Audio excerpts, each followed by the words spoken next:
Your Excellency, Mr. Ong Ye Kung, Minister for Education, we are deeply honored by your presence today. In your vision for Singapore's future, from education and skills to innovation, technology, and defense, we see the sources of Singapore's success and the strength of India-Singapore partnership in these changing times. So thank you for being here with us today. The representatives of our fellow democracy, members of Parliament, Mr. Lee Yi-shang and Mr. Patrick Tay, thank you for being here with us today. To the friends of India and Singapore, you are the bridge of faith in this relationship. To the world's most dynamic, talented, vibrant, accomplished Indian community, my diplomatic colleagues, ladies and gentlemen, it is a great pleasure to welcome you all to the 72nd Independence Day of India.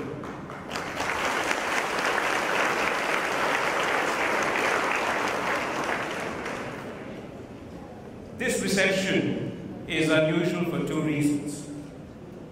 We normally celebrate our National Day on our Republic Day on January 26th. But this year, we changed it because we had the ASEAN-India Commemorative Summit in Delhi in January. And we hope to return to the normal in just a few months in January 2019.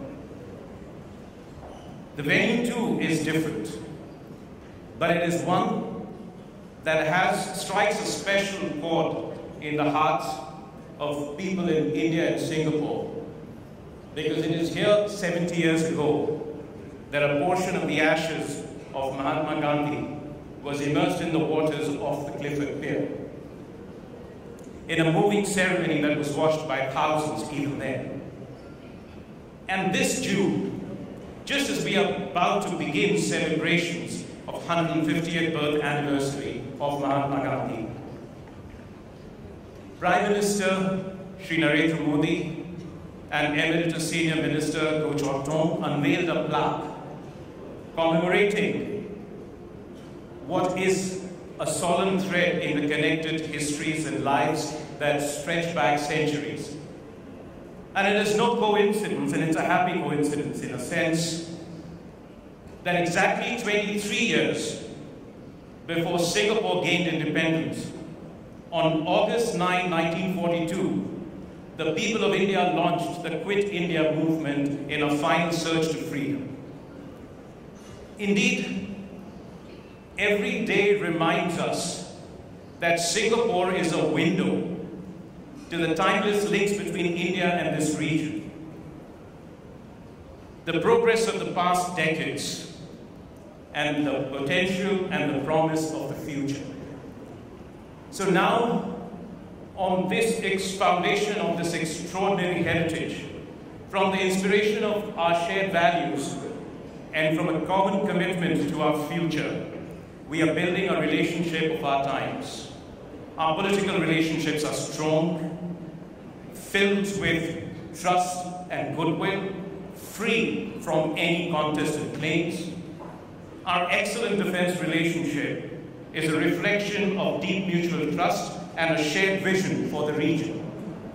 This year, in just a few weeks from now, we will be celebrating 25 years of our bilateral naval exercise, the longest uninterrupted naval exercise that India has with any country in the world.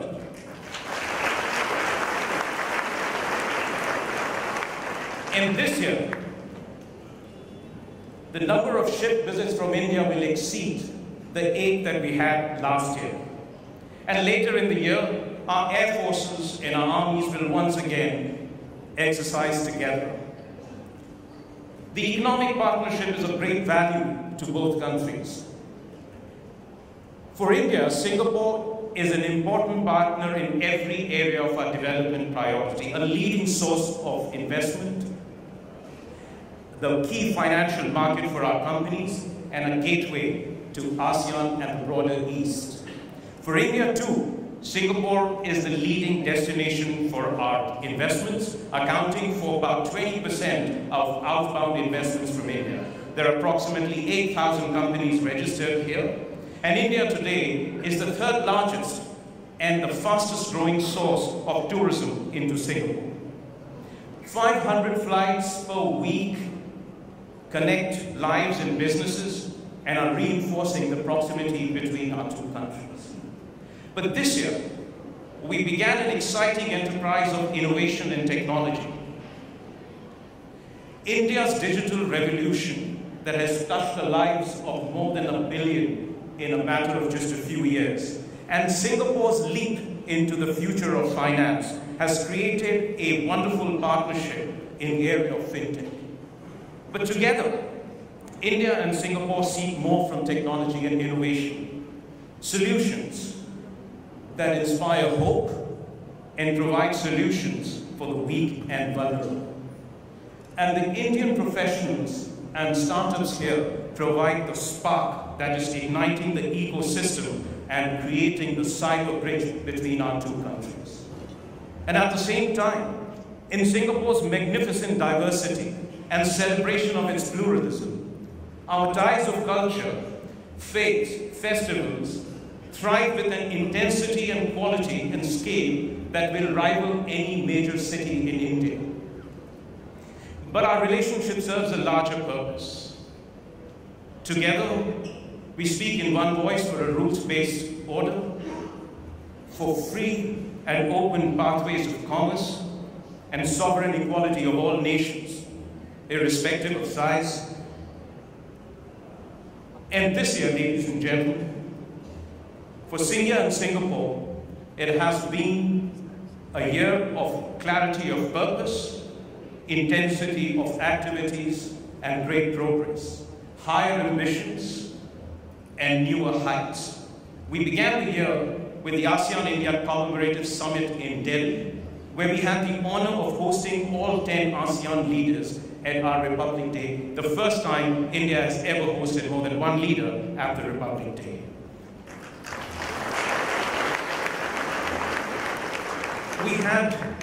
We had the mega ASEAN-India Diaspora event with 5,000 participants, more than 30 events, 125 speakers, scores of performing artists in a magnificent feast of spirit and senses, of hearts and minds, a peek into our history and a roadmap for the future. 2 path-breaking startup events, India-Singapore Entrepreneurship Bridge, or Inspreneur as we call it.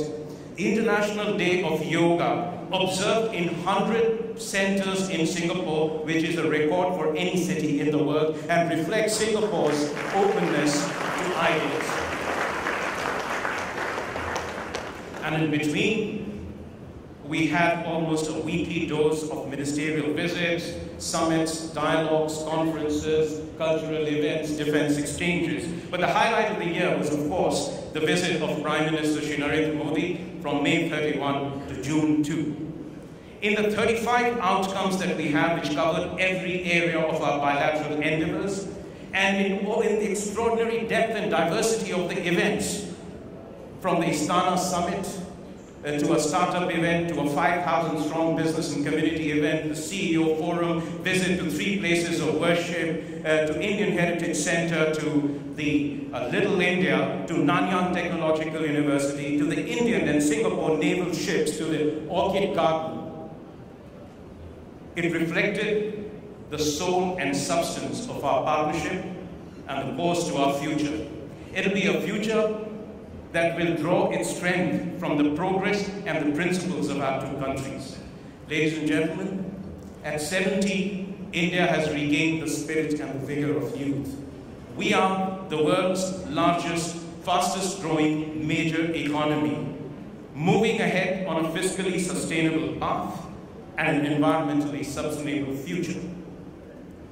But it isn't just the metrics of number. It is also the underlying determinants of demography, of politics, governance, policies, resources, the scale of change, the speed of implementation that tells us that all parameters are coming together to reinforce this growth for a very long time to come. And as we prosper, our engagement to the East, to Singapore and to ASEAN will continue to grow. But it will not just be a partnership for the prosperity of 2 billion people of India and Singapore. It will also seek a peaceful and prosperous future for our region. In his keynote address at the Shangri-La Dialogue, Prime Minister Shri Narendra Modi outlined India's vision for the Indo-Pacific region. Open, inclusive, rules-based, integrated by trade, connected by free and open seas, anchored in ASEAN unity and centrality. And it is no surprise that he spoke about it in Singapore, because as he said, Singapore has shown that when a nation stands on the side of principles, not behind one power or the other, it earns the respect of the world and a voice in international affairs.